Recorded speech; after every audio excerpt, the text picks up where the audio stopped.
What's up, everyone? Welcome back to Midwest DBS. Got a deck for you. It's yellow skillless.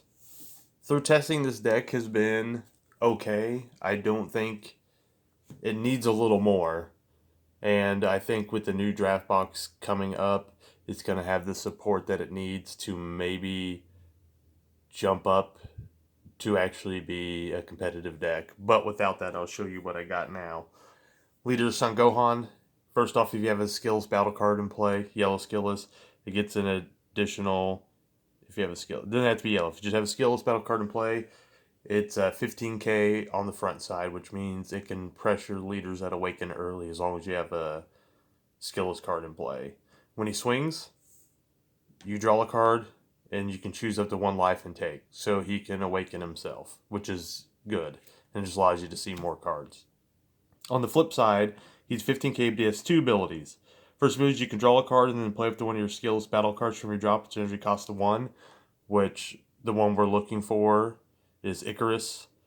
The second one is when this card is in battle, if there is a monster card, which is the Icarus card, and there's another one in your combo area, you get to draw a card. So he's really good. So a lot of times you can swing, combo, draw, bring the card from your drop back to play, draw. So he just pluses hard. So we'll get into the Unisons we run. First off, we run Son Goku and Vegeta Jr. So a lot of times, it's really good to see this turn 1. If you don't, it's not a big deal. But seeing it turn 1 and just being able to take it off the board and automatically grabbing 2 skillless cards is not a bad play. It just allows you to get a lot of attacks in early game if you do that. His other abilities, you can +1, give him 5k, and give all your skills battle cards 5k. His -2, shuffle up to 2 skills battle cards from your drop into your deck and draw 2 cards. Most time, you're just using those first 2 abilities. Next, we go into SS. We play 2 SS Gogeta. Dynamic Unison. This deck in the early game is tapping out a lot. So when you're tapped out, you give your leader a buff. So basically, it beans it. Also, when your opponent activates an extra card, you can add a counter to this. A lot of times at this thing, what we're doing is just +1ing, where you pitch 2 yellow cards to draw 2 cards. You can pitch cards you don't need to see cards that you do need. It also benefits that plus ability with our SCR, which you will see. We're running the cheapest SCR in the game in this deck to make it more budget. Now for our skills package, of course, we're running Icarus. He has a lot of synergy with this, as I explained earlier. We also run Catoplasia 1-drop, because we can evolve for 1 energy this 4-drop on top of the Catoplasia if we want. And he is a dual attack barrier. You can also pay 1, and it's once per turn. I think it's when your opponent has a battle card with energy cost 4 or less, attacks, negate the attack, then negate this skill for the turn. So he comes out, he's a dual attacker. If you have energy left over, he can shut down attacks from cards that are 4 or less. Other options you could do, just want to show you, instead of running Catoplasia, you could run this and these 2 evolve on top of, which I've been experimenting with both, but right now we're seeing a lot of green in our area, and green has trouble dealing with barrier, so I'm choosing to do the Catoplasia right now, just because it has barrier and doesn't get hit by Frieza counterplay or a lot of the green cards. Then we go to our extra cards. Lots of extra cards, lots of 1-drops. 2 Crusher Ball. Since we're not running into the free counterplays, we still want a counterplay that's very energy efficient. This costs 1, so that's as close as you're going to get to the free counterplays. And it's still just a great card. The battle card being played is played in rest mode. So if they're playing a big, powerful card that doesn't have deflect, you can basically put it in rest mode. There's also other little tricks you can do with it. It's still a good counterplay. We play 3-time magic, because you still want free negates. We play lots of negates in this deck. 3 Flying Nimbus, because for decks that go wide, they're wanting to attack a lot. Nimbus is still good. We also play one Restrain for hand control matchups, or if you play against Invoker, or if you play against the deck that's running Cell Xeno, and you can discard this. If they grab, basically, if this is in your drop, then you can use it from your drop as well. That's why it's good against all those. Now, running to some of our generic cards, which these used to be really expensive, some of them are, but now they're all pretty affordable. So, we run, especially the non-foil ones. 3 Bardock Ape, still a great card. It's a double strike. You combo for 2. You can rest one of your opponent's battle cards, and you can draw a card. It can be used offensively or defensively. Borgamo. Essentially, it has an arrival for 2. It's not an arrival, but it's an auto. When one of your opponent's cards is switched to rest mode by one of your skills, you can bring this in and switch up to 2 of your opponent's battle cards, enter energy ignoring barrier, and switch them to rest mode. Still a good card. We run 1 Chilled, which is if you have 5 or more energy, which a lot of times games are over by then, but there are situations where this deck plays enough negates it can be really defensive, and you can get 5 energy easily. When you switch one of your opponent's cards to rest mode, if you have 5 or more energy, you get to play this for free. Free 25k double strike. Not bad. Next, we're going to some more value drop 1 cards.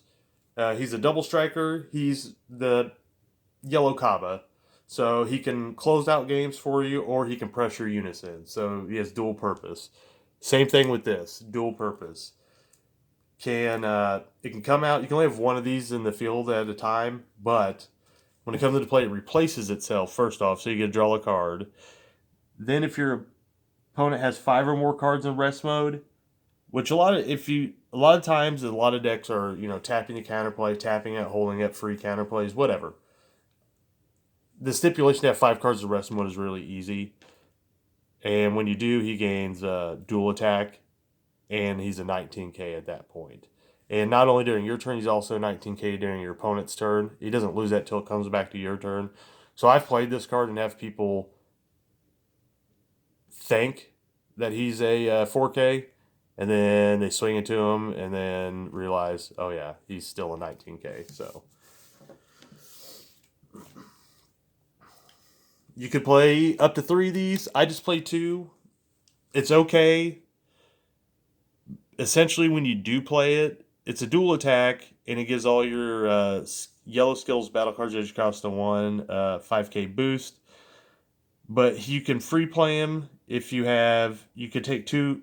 You have to have 3 or more energy. You don't free play him, sorry. You play him for 1 energy. But if you have 3 or more energy, you can take 2 of your yellow skills battle cards. It's an energy cost of 1, and put them in your drop area, and then play this from your hand. Of course, he can get him back from your drop, and your Unison can get him back from your drop. So it's not a big sacrifice doing that, because you have ways to get him back.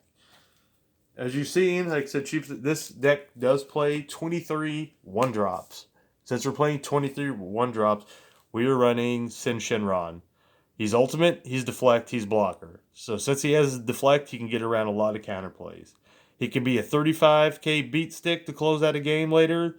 Also, this deck can play him a lot of times on turn 3, because all the 1-drops we run. Turn 3 or 4 is generally when you're playing him, and when you do play him, your opponent's going to, with all the negates it runs, and this being able to block, restand at negs, block, it can block over and over again. Along with the negate package, if you get this out, your opponent's going to have an insanely rough time closing out the game if they can't deal with him. So he is good in this deck. Other options, of course, is just to run Cell Xeno, but that's a little more expensive. But this deck can get Cell Xeno, but this is perfect budget alternative, and I think these are going for like 25 cents right now. In a deck that runs 23 1-drops, it works just fine. Super combo of choice is Zamasu. The reason being Zamasu. We also run the Bardock Apes tap down stuff, but the fact that we're running Chilled and Borgamo, we want more ways to proc those cards, and this allows you to do it. Super combo. You get to rest one of your opponent's battle cards. Also, we're running 2 Bojack. This can proc this. Well, first, if it does proc the arrival, but then you can play this for 1. You can tap down one of your opponent's cards, and you get a blocker. So essentially, this turn, if your opponent swings, you can out combo, tap down one of their cards, arrival this, tap down another untapped card, and now you have a blocker if they have more decks. So against decks that go wide, these two are really good together. Plus, you can even proc Borgamo if you want to.